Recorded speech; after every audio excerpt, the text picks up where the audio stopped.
चलिए आज हम टेंस का अध्ययन करते हैं कि ये टेंस क्या होते हैं, काइंड्स ऑफ टेंस, जिसको अपन हिंदी में काल बोलते हैं। और अपन देख रहे हैं आज काल के प्रकार।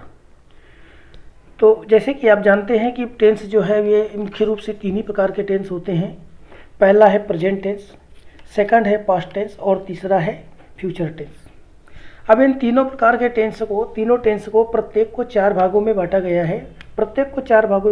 है। Each is divided into 4 parts. वे कौन से 4 पार्ट्स हैं? तो पहला है इंडेफिनिट, या इसको सिंपल टेंस के नाम से भी जानते हैं। दूसरा है इम्परफेक्ट, या इसको कंटिन्यूस टेंस भी बोलते हैं, और प्रोग्रेसिव टेंस के नाम से भी जानते हैं, जिसको अपन हिंदी में बोलते हैं निरंतरता सूचक काल या अपूर्ण काल। तीसरा इसका प्रकार है परफेक्ट टेंस, यानी कि इसके कहते हैं अपन पूर्ण काल। और चौथा प्रकार है परफेक्ट कंटिन्यूअस टेंस, यानी कि इसको कहते हैं अपन हिंदी में पूर्णापूर्ण काल। यानी प्रत्येक टेंस को 4 भागों में, जैसे प्रेजेंट है तो present indefinite, present imperfect, present perfect, perfect continuous. फिर उसी प्रकार से पास्ट को भी अपन इन 4 भागों में डिवाइड करेंगे, और इसी तरह से फ्यूचर टेंस को भी अपन 4 भागों में डिवाइड करेंगे। आज हम खास करके हम जो चर्चा कर रहे हैं हम प्रेजेंट सिंपल टेंस की चर्चा करेंगे, जिसको हम प्रेजेंट सिंपल और इंडेफिनिट टेंस के नाम से जानते हैं, सामान्य वर्तमान काल। तो साथियों, मैंने ये जो टेंस सीखा है और जिस प्रकार से मैं उसी तरह से आपको मैं बताने का प्रयास करूंगा। बहुत ज़्यादा मैं कठिन तरीके से नहीं बताऊंगा। जैसा हमने शुरुआती दौर में, जैसे हमारे गांव के बच्चे हैं, हमारे जो बिगनर्स लोग हैं, जिनको बिल्कुल अंग्रेजी के बारे में नहीं आता, ये वीडियो जो है मैं उन्हीं के लिए मैं बना रहा हूँ। तो आइए हम शुरू करते हैं कि हम इसकी शुरुआत कहाँ से करें कि हमें यह पहचान में आ जाए। तो सबसे पहले हम इसके पहचान पर देखते हैं। तो सामान्य तौर पर वाक्य के अंत में ता, ती, ते आदि शब्द आते हैं। तो ये इसकी मुख्य रूप से पहचान है। जैसे हमको ट्रेडिशनल, अभी तो नई अंग्रेजी में बहुत कुछ चेंज हो गया है, तो उस पर हम बाद में हम चर्चा करेंगे। लेकिन सामान्य तौर पर जिसे हम पहचान बोलते हैं, तो पहचान मुख्य रूप से, और टेंस को साथियों इसी तरह से सीखा जाता है और इसी तरीके से आपको सीखना भी पड़ेगा। तो हमने पहला देख लिया हमने कि पहचान क्या है, कि सामान्य तौर पर वाक्य के अंत में ता, ती, ते आदि शब्द आते हैं। या इसको ऐसा भी कह सकते हैं कि हिंदी वाक्य के अंत में ता है, ती है, ती है, ये आदि शब्द आते हैं। अब चलिए इसका दूसरा बिंदु है स्ट्रक्चर। हम स्ट्रक्चर पर चर्चा करते हैं। तो सबसे पहले क्या होता है कि ये सब्जेक्ट होता है, सब्जेक्ट जिसको अपन कर्ता कहते हैं, और सेकंड पार्ट इसका होता है वर्ब, जिसको हम क्रिया कहते हैं, और तीसरा भाग इसका होता है ऑब्जेक्ट, जिसको हम कर्म कहते हैं। और उसके बाद में अपन कोई अन्य वर्ड यदि अन्य शब्द हैं तो उनको लगाया जाता है। तो इसको अपन इसका स्ट्रक्चर भी कह सकते हैं, या हिंदी में इसको अपन सूत्र भी कह सकते हैं। चलिए इसके रूल नंबर 1 की तरफ में चलते हैं कि टेंस में, अब ये देखिए, सबसे पहले ये जो कर्ता अपन कहते हैं, तो कर्ता क्या होता है? कर्ता हमेशा वाक्य के प्रारंभ में होता है। जो शब्द जो वाक्य के प्रारंभ में आए उसे कर्ता कहते हैं, या इसको सामान्य भाषा में कहें कि जिससे किसी कार्य को करने का बोध हो उसे हम कर्ता कहते हैं।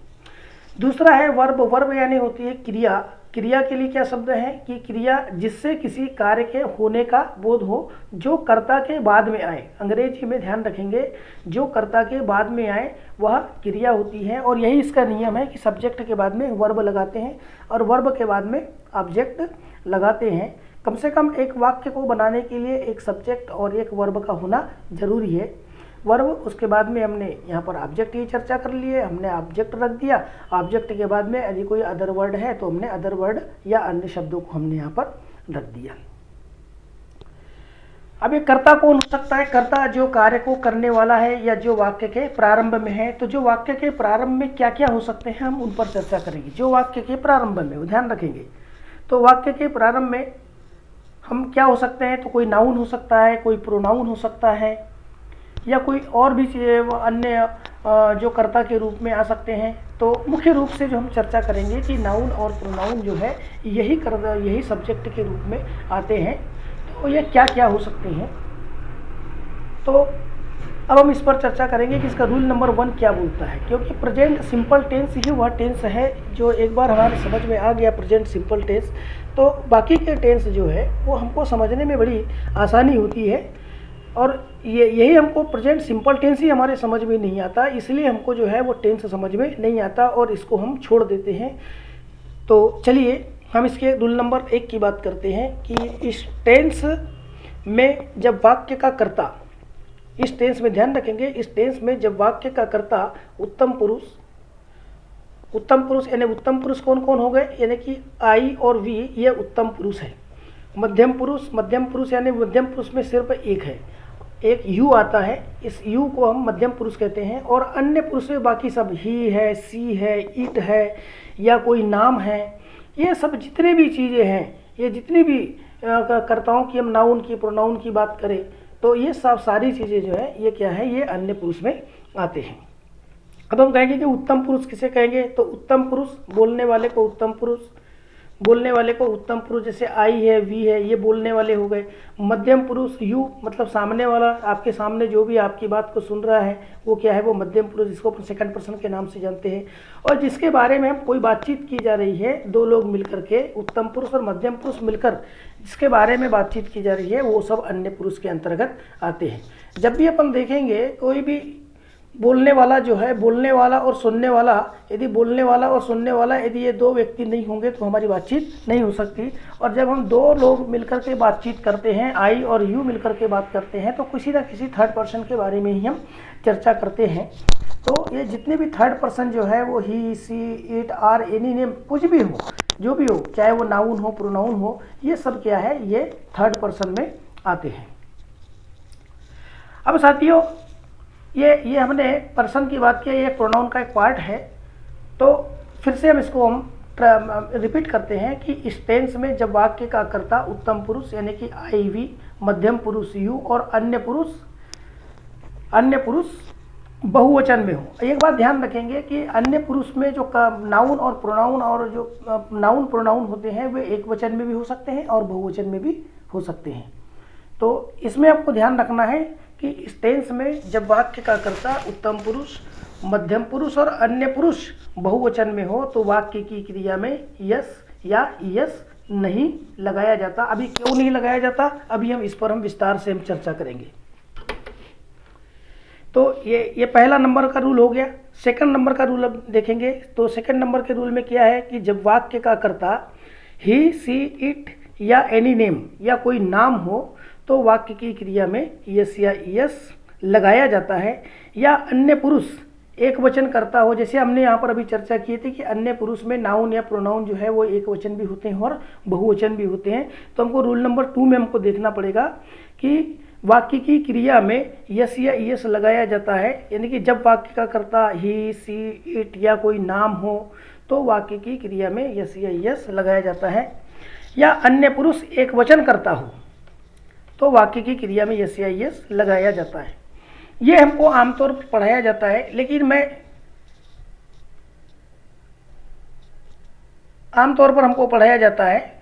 और अब अगला नियम अपन देखते हैं कि इस टेंस में सिर्फ प्रेजेंट, यह जो नियम है, ये जो क्रिया में यस या यस लगाने वाला जो नियम है, ये सिर्फ प्रेजेंट सिंपल टेंस में ही लगाया जाता है और किसी टेंस में यह रूल काम नहीं करता है। तो सवाल ये उठता है कि इस टेंस में सिर्फ प्रेजेंट सिंपल टेंस में ही वाक्य की क्रिया में यस या यस क्यों लगाया जाता है। हमारे सामने एक प्रश्न है, हम इस प्रश्न का हम उत्तर ढूंढने की कोशिश करते हैं कि क्यों लगाया जाता है। आमतौर पर यही बोला जाता है कि प्रेजेंट सिंपल टेंस में जब वाक्य का कर्ता एक वचन का हो या वाक्य का कर्ता उत्तम पुरुष हो, मध्यम पुरुष हो या अन्य पुरुष बहुवचन हो तो क्रिया में यस या यस नहीं लगाया जाता। और वाक्य का कर्ता जब एक वचन का हो तो क्रिया में यस या यस लगाया जाता है। तो क्यों लगाया जाता है, हम इस पर हम चर्चा करेंगे कि क्यों लगाया जाता है। हम इसका उत्तर ढूंढने की कोशिश करते हैं। तो चलिए फ्रेंड्स आगे चलते हैं कि तो अंग्रेजी में एक नियम है कि अंग्रेजी में क्रिया स्वयं बहुवचन मानी जाती है। इस बात का ध्यान रखेंगे, अंग्रेजी में क्रिया जो होती है वो अपने आप में स्वयं में ये बहुवचन मानी जाती है। और जब वाक्य का कर्ता एक वचन का हो तो क्रिया भी एक वचन भी होना चाहिए, ये नियम है। जब हमारा वाक्य का कर्ता जो होता है वो एक वचन का हो तो क्रिया भी एक वचन भी होना चाहिए, और जब कर्ता बहुवचन का हो तो क्रिया भी बहुवचन में होना चाहिए। तो साथियों बहुवचन कर्ता के साथ में बहुवचन क्रिया बगैर यस या ईएस लगी हुई। इसका मतलब क्या है? इसका मतलब यह है कि क्रिया जो अपने आप में बहुवचन में होती है और जब वाक्य का कर्ता बहुवचन में होता है तो क्रिया में यस या ईएस लगाने की जरूरत नहीं होती, क्योंकि हमारा कर्ता जो है वो बहुवचन का है और फिर क्रिया भी स्वयं में बहुवचन है, तो उसमें यस या ईएस लगाने की आवश्यकता नहीं होती।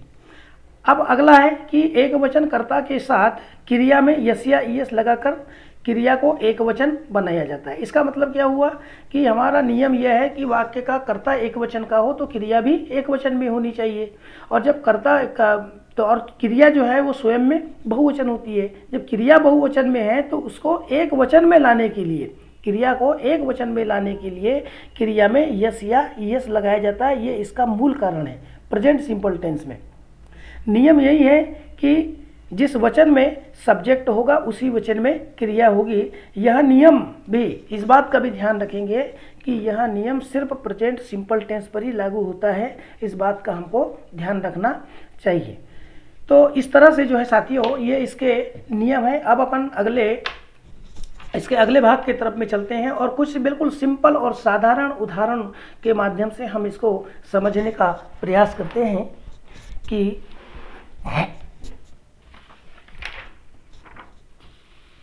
अब हम कुछ उदाहरण लेते हैं और कुछ उदाहरणों के माध्यम से हम इसको समझने का प्रयास करते हैं। बिल्कुल मैंने 4 तरह के जो वाक्य लिए हैं, अभी बिल्कुल हमने सरल वाक्य लिया है और इन्हीं सरल वाक्यों को लेकर के हम इसको समझने का हम प्रयास करेंगे कि किस तरह से क्रिया काम करती है और क्रिया जो है वो सब्जेक्ट के अनुसार कैसे चेंज हो जाती है। हम उसकी तरफ में चलते हैं। जैसे हमने एक उदाहरण लिया कि वह साला जाती है। वह साला जाती है तो क्या है ये, वह साला जाती है मतलब कोई ना कोई स्त्रीलिंग है या कोई लड़की है या कोई महिला है। तो स्त्रीलिंग के लिए क्या आता है, इंग्लिश में सी आता है और पुरुषों के लिए ही आता है।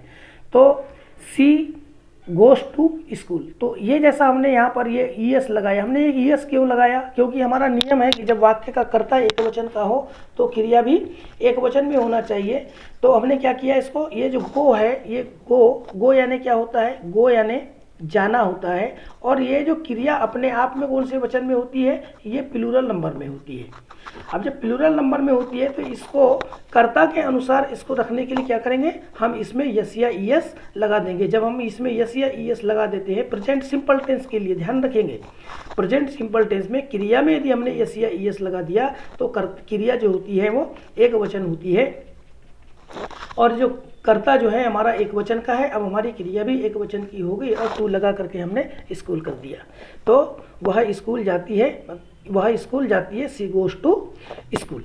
सेकंड वाक्य हम देखते हैं, मैं साला जाता हूँ। मैं साला जाता हूँ तो I go to school, I go to school. अब आप यहाँ पर ये कह सकते हैं कि ये तो आई तो एक वचन है, लेकिन यहाँ पर आई के साथ में यस या ईएस लगना चाहिए, लेकिन नहीं लगा। तो साथियों मैं एक बात बता दूं कि यस या ईएस इसलिए नहीं लगता क्योंकि ये अपवाद स्वरूप जो है ये आई, ये बहुवचन की श्रेणी में रखा जाता है। और फिर एक नियम ये भी है कि जब वाक्य का कर्ता उत्तम पुरुष, मध्यम पुरुष, अन्य पुरुष बहुवचन में हो तो वाक्य की क्रिया में यस या ईएस नहीं लगाते। तो ये वाला नियम जो है इस पर लागू होता है। तो ये कर्ता जो है, कर्ता उत्तम पुरुष का है, इसलिए क्रिया में यस या ईएस नहीं लगेगा। तो क्या हो जाएगा, आई गो टू स्कूल। उसके बाद में तीसरा उदाहरण है, आप साला जाते हैं। तो आप साला जाते हैं तो आप देखेंगे ये मध्यम पुरुष का उदाहरण है। तो जब वाक्य का कर्ता उत्तम पुरुष, मध्यम पुरुष और अन्य पुरुष बहुवचन हो तो हमारा कर्ता जो है ये मध्यम पुरुष का है। तो जब मध्यम पुरुष का कर्ता है तो क्रिया में यस या ईएस नहीं लगता। तो यू गो टू स्कूल, इसके मूलभूत कारण है। उसके बाद में अगला उदाहरण है कि वे साला जाते हैं। ये जो है फिर यहाँ पर जो है ये कर्ता बहुवचन का है और क्रिया भी बहुवचन की मानी जाती है। तो बहुवचन क्रिया है तो क्रिया में यस या ईएस लगाने का कोई प्रश्न नहीं है, क्योंकि हमारा जो कर्ता है, कर्ता हमारा बहुवचन का है और हमारी क्रिया भी बहुवचन की है। मध्यम पुरुष का कर्ता यू है तो यू के साथ में हमने क्या लगा दिया, गो लगा दिया। यहाँ आई के साथ में हमने क्या लगा दिया, गो लगा दिया। लेकिन यहाँ एक वचन कर्ता होने की वजह से हमने यहाँ पर गोस लगाया। अब हम बात करते हैं कि टेंस में हम तो टेंस में हम मुख्य रूप से 2-3 प्रकार के वाक्यों की हम चर्चा करते हैं। एक तो वाक्य की चर्चा करेंगे, नेगेटिव की चर्चा करेंगे, इंट्रोगेटिव की चर्चा करेंगे और इंट्रोगेटिव नेगेटिव की चर्चा करेंगे। तो नेगेटिव यानी इसको बोलते हैं नकारात्मक वाक्य। नकारात्मक वाक्य इंट्रोगेटिव यानी ये जो हो जाएगा ये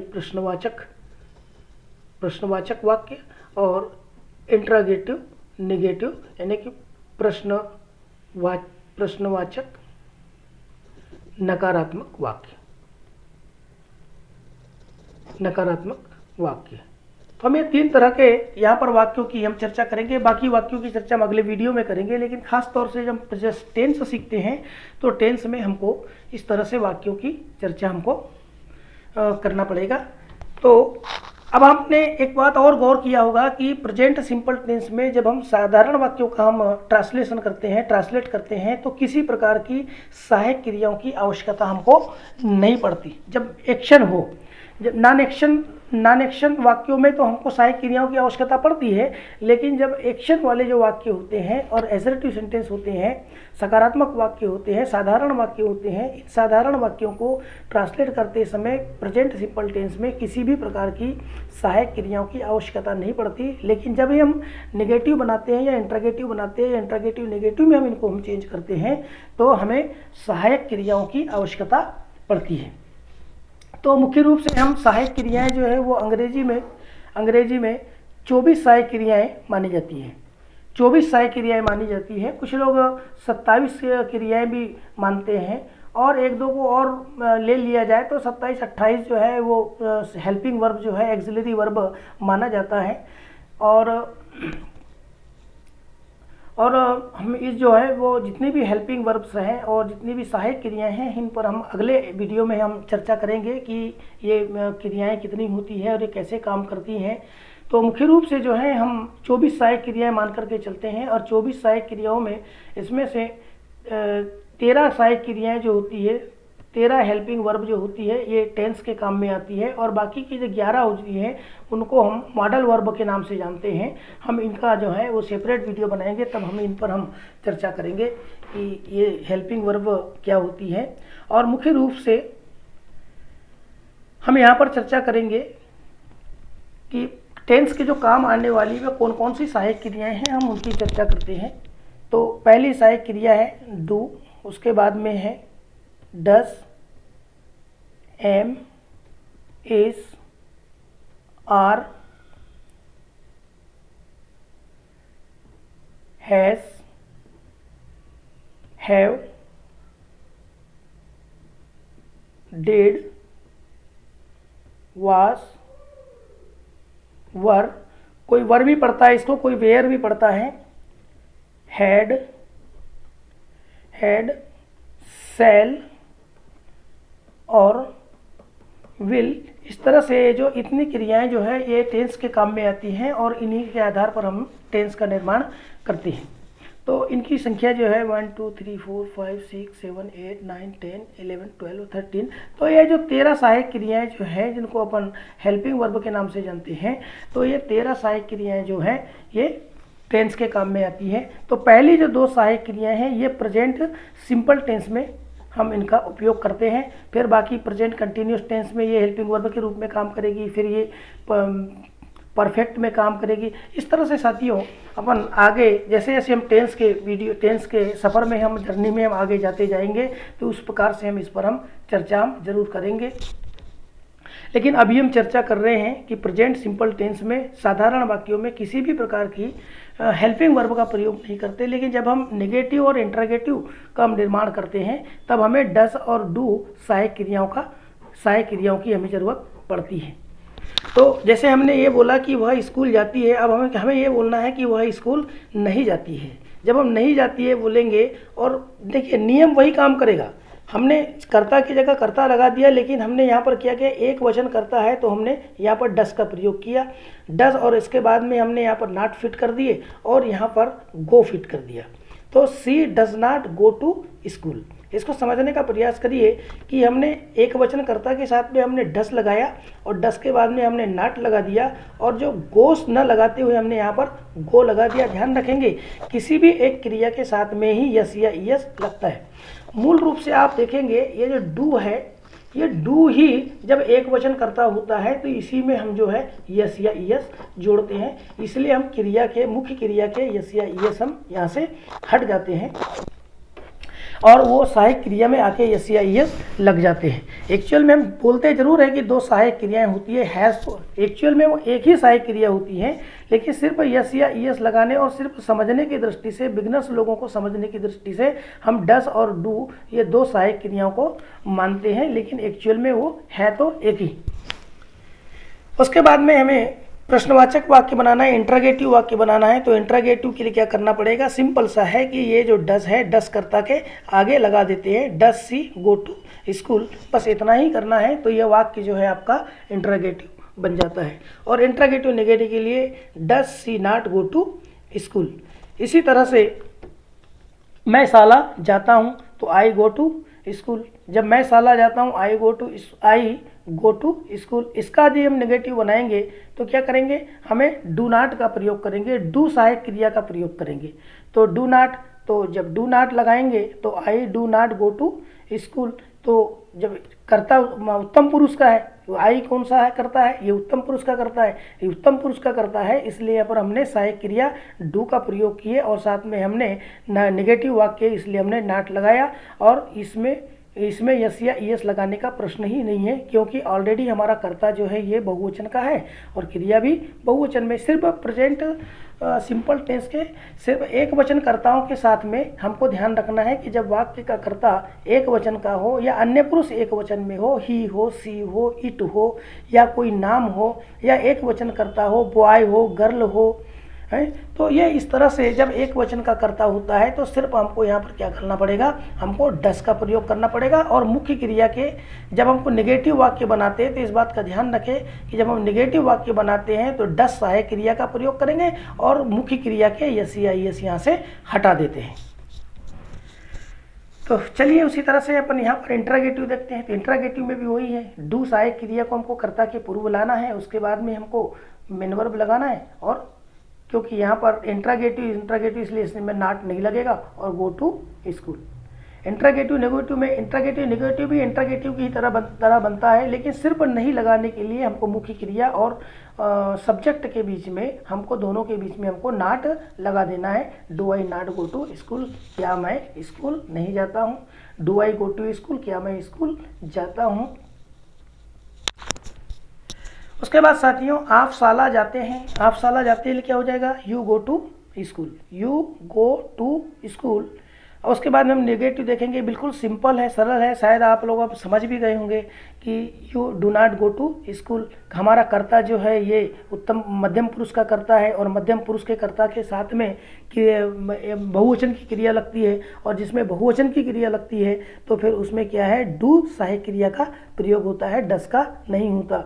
अब ये यू एक वचन हो या बहुवचन हो, मध्यम पुरुष जो होता है, मध्यम पुरुष में यू का प्रयोग हम एक वचन के लिए भी करते हैं, बहुवचन के लिए करते हैं, लेकिन ध्यान देंगे यहाँ जो यू लग गया इसका मतलब है कि यहाँ पर ये यू जो है मध्यम पुरुष सेकंड पर्सन, ये प्लूरल फॉर्म ही लेता है, क्रिया का प्लूरल फॉर्म ही लेता है। उत्तम पुरुष प्लूरल फॉर्म लेता है, मध्यम पुरुष प्लूरल फॉर्म लेता है, और जितने भी बहुवचन के सारे कर्ता हैं वे सारे कर्ता जो है ये प्लूरल फॉर्म ही लेते हैं।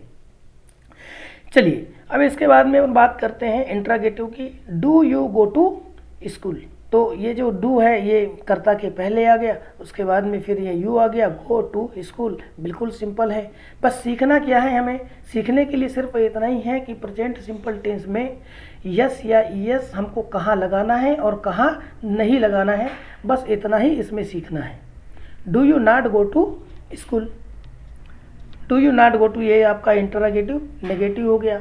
वे शाला जाते हैं, they go to school, they go to school, they do not go to school. बहुवचन करता है, अब यहाँ पर बहुवचन करता है तो बहुवचन कर्ता के साथ में डू नॉट का प्रयोग करेंगे, डू का प्रयोग करेंगे, और कर्ता बहुवचन है तो क्रिया भी बहुवचन है। फिर इंट्रागेटिव में डू जो है डू सहायक क्रिया कर्ता के पहले आ जाएगी, उसके बाद में मुख्य क्रिया का first form of the verb लग जाएगा टू स्कूल, और इंट्रागेटिव नेगेटिव में do they not go to school. इस तरह से आप लोग जो है ये कई प्रकार के जो वाक्य हैं, कई प्रकार के वाक्य, साधारण छोटे छोटे वाक्यों से आप शुरुआत करिए, बिल्कुल एकदम कठिन की तरफ अभी न जाए, मेरी एक सलाह है। और बिल्कुल सरल सरल वाक्यों को लेकर के आपको इस टेंस को आपको सीखना है। और अब हमारी मुलाकात जो है वो अगले वीडियो में होगी। यदि आप मेरे चैनल पर पहली बार यदि आप विजिट कर रहे हैं तो मेरे चैनल को लाइक कर दीजिए, सब्सक्राइब कर दीजिए और बेल आइकन का बटन दबा दीजिए, ताकि मेरे आने वाली वीडियो की नोटिफिकेशन आपको सबसे पहले मिले। पूरा वीडियो देखने के लिए थैंक यू।